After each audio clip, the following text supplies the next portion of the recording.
यह 28 नंबर का संदेश है मेहर बाबा कॉलिंग, जिसका हिंदी अनुवाद मैं पढ़ रहा हूँ, वो जैसा कि वैसा है। और हम जो मैं जो है उसके ऊपर मेरे मत प्रदर्शित कर रहा हूँ, इंटरप्रिटेशन करने का प्रयत्न कर रहा हूँ, इसलिए उसका इंटरप्रिटेशन मेरा है, स्पष्टीकरण मेरा है, तो वो मेरे बुद्धि से, इसलिए यह भी मैं संदेश पढ़ता हूँ, आप सुनो ओरिजिनल संदेश। उसका शीर्षक है मुझे साथ रखो। मैं तुम्हारी अपनी सांसों से भी अधिक निकट हूँ, मुझे याद करो और मैं तुम्हारे साथ हूँ, और मेरा प्रेम तुम्हारा पथ प्रदर्शक होगा। भौतिक रूप से तुम्हारा मेरे साथ रहना कोई खास अर्थ नहीं रखता, वरन मेरा तुम्हारे साथ रहना महत्वपूर्ण है। इसलिए सदा मुझे अपने साथ रखो। अपना दैनिक कार्य करते हुए भी तुम्हें धैर्य और ईमानदारी पूर्वक ईश्वर को प्रेम करना है। खाते पीते, बातचीत करते, यहाँ तक कि अपने समस्त कार्य को करते हुए भी तुम बिना किसी के जाने ईश्वर से सतत प्रेम कर सकते हो। अनेक तरीकों से मैं तुम्हें मुक्ति की ओर ले जाता हूं, बिना किसी संकोच के साथ, बिना कुछ भी बचाते हुए मेरी लय में मग्न हो जाओ। मेरी सत्य तरंगे तुम्हें मोक्ष प्रदान करेगी, तुम्हारे हृदयों के पट खुल पाएंगे और तुम नूतन प्रेम पाओगे। अवतार मेहर बाबा की जय। ये हो गया संदेश। अभी बाबा ने बोला, बाबा को हमको बाबा को हमारे साथ रखना है।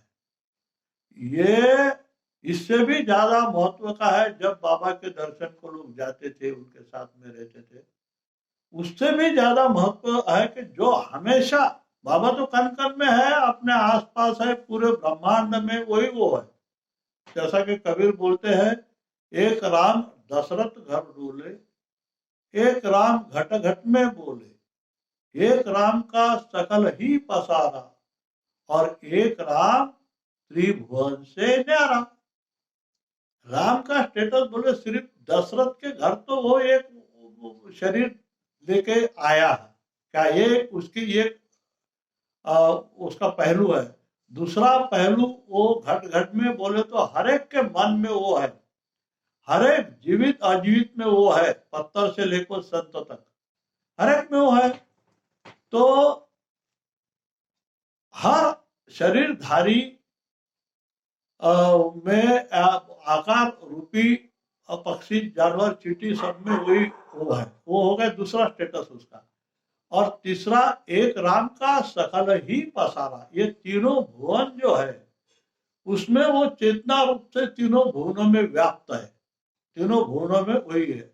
और एक राम त्रिभुवन से न्यारा, यानी ये तीनों भुवनों के परे भी वही है। ऐसी कोई जगह नहीं, ऐसा कोई स्थान नहीं कि जहां राम नहीं, जहां बाबा नहीं। तो इसलिए उसको साथ रखना बोले तो उसका फिजिकल फॉर्म के साथ हो गए कुछ समय के लिए, वो तो बहुत कम नसीब वाले लोग हैं। तो मंडली है उसके साथ में निरंतर रहती थी, बाकी किसको चांस है। तो उससे भी ज्यादा बढ़िया काम अगर कोई होगा, बाबा बोलते तो है, तुम उसको साथ कैसा रखोगे।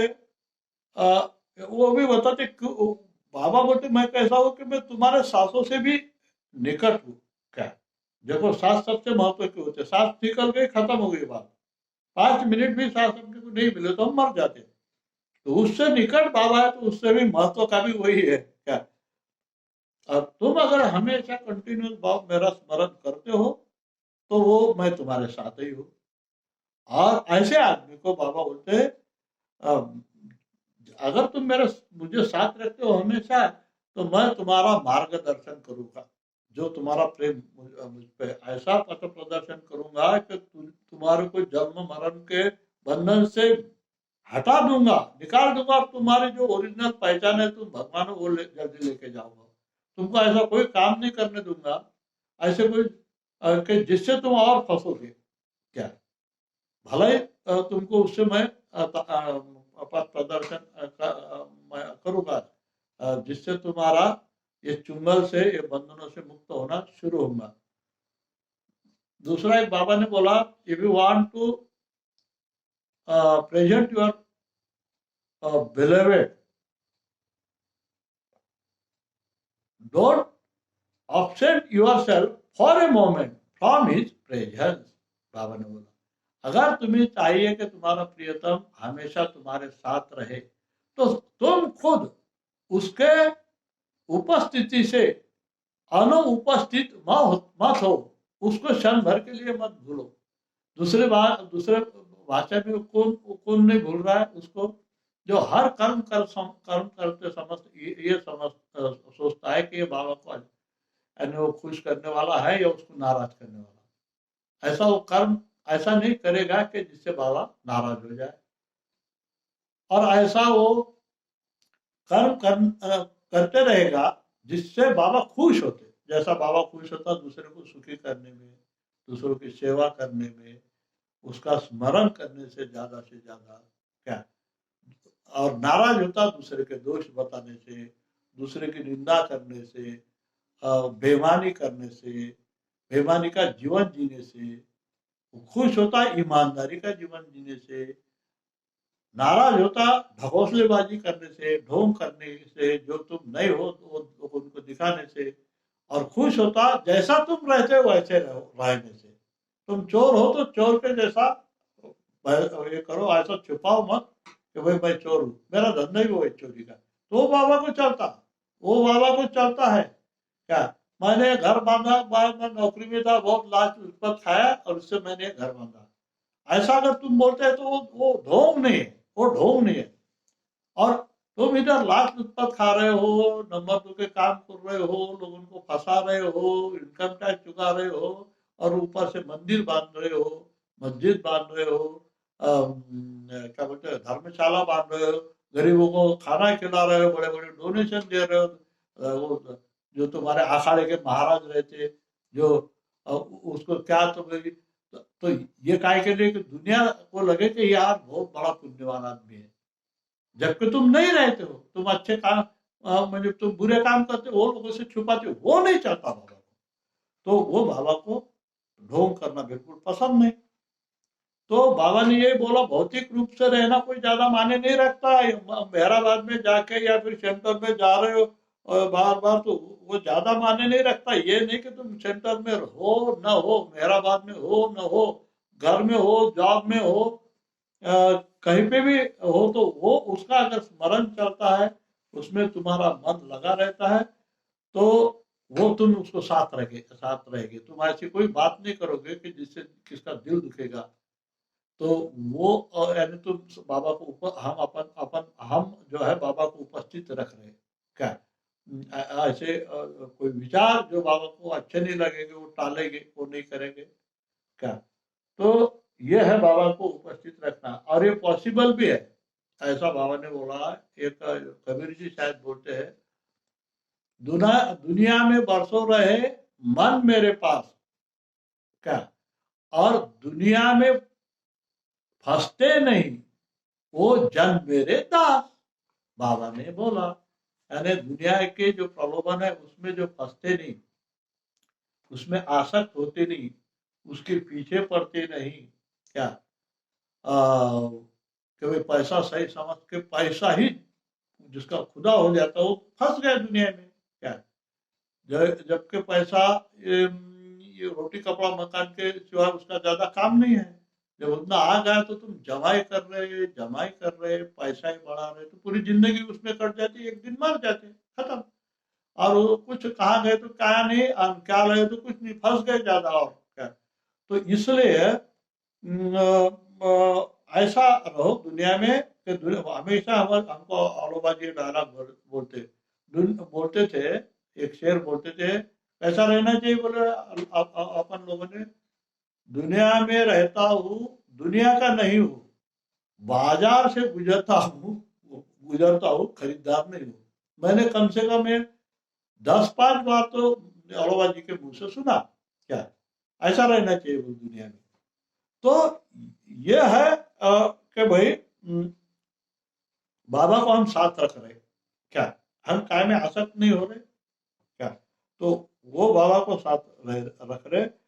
और हमें बाबा बोलते हैं कि आप लोग को ईमानदारी से और बड़े क्या बोलते हैं, करेज से, धैर्य से बाबा दैनंदिन कार्य करते हुए भी बाबा से प्रेम करना है। बाबा बोलते हैं खाते पीते यहाँ तक कि अपने समस्त कार्य को करते हुए भी तुम बिना किसी के जाने ईश्वर से सतत प्रेम कर सकते हो। बोलो तो उसके याद में है, हम अपना काम कर रहे हैं। अगर याद बाबा में है तो वो अपना बाबा का आने साथ रख रहे हैं अपन। कोई ये नहीं है कि यानी एक बाबा का किस्सा एक है कि एक प्रेमी देहरादून के शत्रुघ्न कुमार बाबा के साथ थे। कोई बाबा ने बुलाया था उनकी सेवा में, क्योंकि सातारा में कोई बात है। या फिर बाद में बाबा पूछते क्यों रे बोला तेरे बीवी बच्चे उनका कैसा क्या चल रहा है, अभी कौन ख्याल करेगा, वो तुम्हारे जानवर है उनको ये करना, बाकी के कुछ ये तेरी बीवी तो कई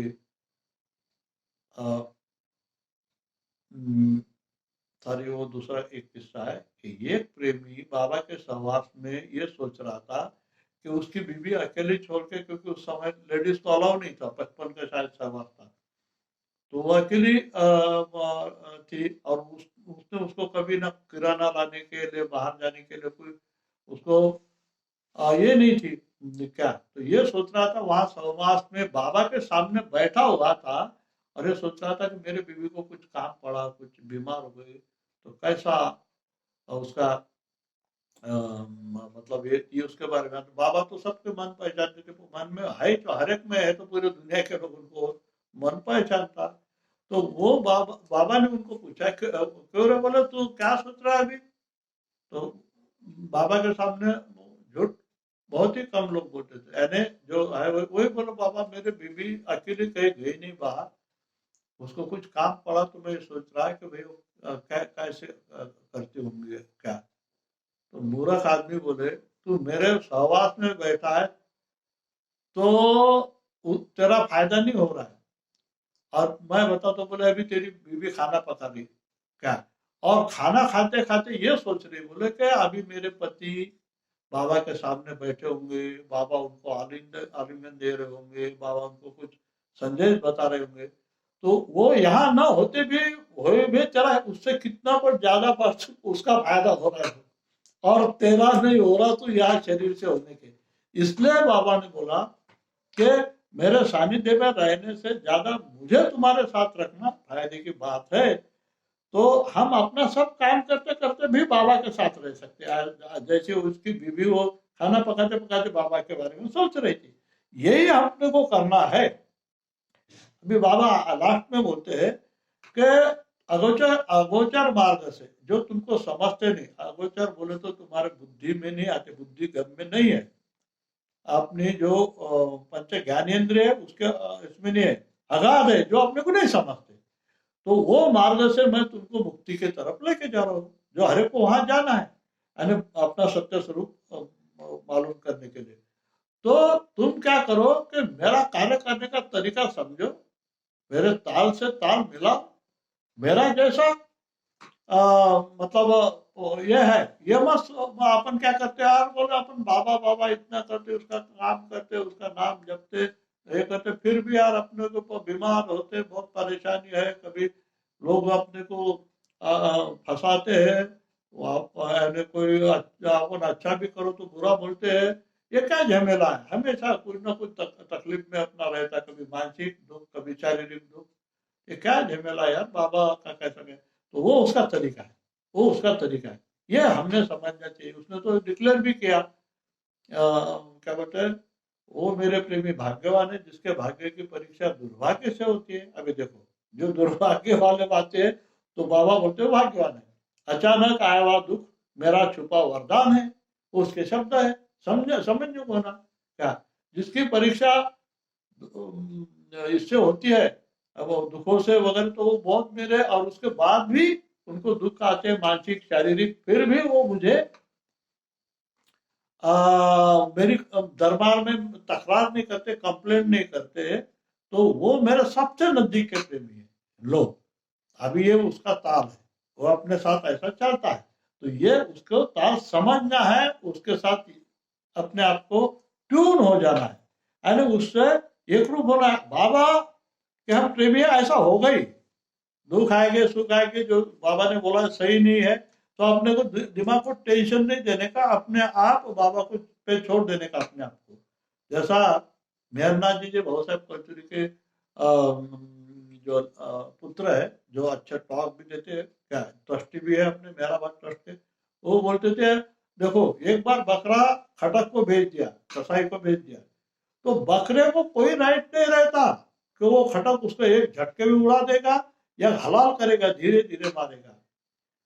तो ऐसे अपन ने अपने आप को बाबा पे छोड़ देना है, अपने से क्या जो भी कर रहा है वो बाबा ही कर रहा। बाबा बोलते मेरे मर्जी से पेड़ का पत्ता नहीं हिलता, तो उसके जीवन में, जो बाबा के प्रेमी के जीवन में जो भी आ रहा है, तो उसके मर्जी से आ रहा है, तो वो तार अपने को उसका स्वीकार करना है, एक्सेप्ट करना है, और उससे ट्यून होना, उससे एक बार अपनी क्या बोलते प्रैक्टिस करना है कि भाई ऐसा ही है, बाबा के मर्जी के है, ऐसा होगा, वो मेरे को पैसे लोगों ने दिया नहीं, डुबा दिया, तो वो बाबा की मर्जी है। ऐसा अगर हम समझते हैं तो वो अपन ट्यून हो गए, बाबा से ताल भिड़ा है, और बाबा का जो तरह है अपने प्रेमी पे काम करने के, उसको अपने एक्सेप्ट कर लिया, उसको हम अपने ऊपर काम करने दे रहे, तभी ही हम जल्दी ये जंजाल से दूर हो जाएंगे और बंधन मुक्त होके परमानंदी की जिंदगी जिएंगे। अवतार मेहर बाबा की जय, अवतार मेहर बाबा की जय, अवतार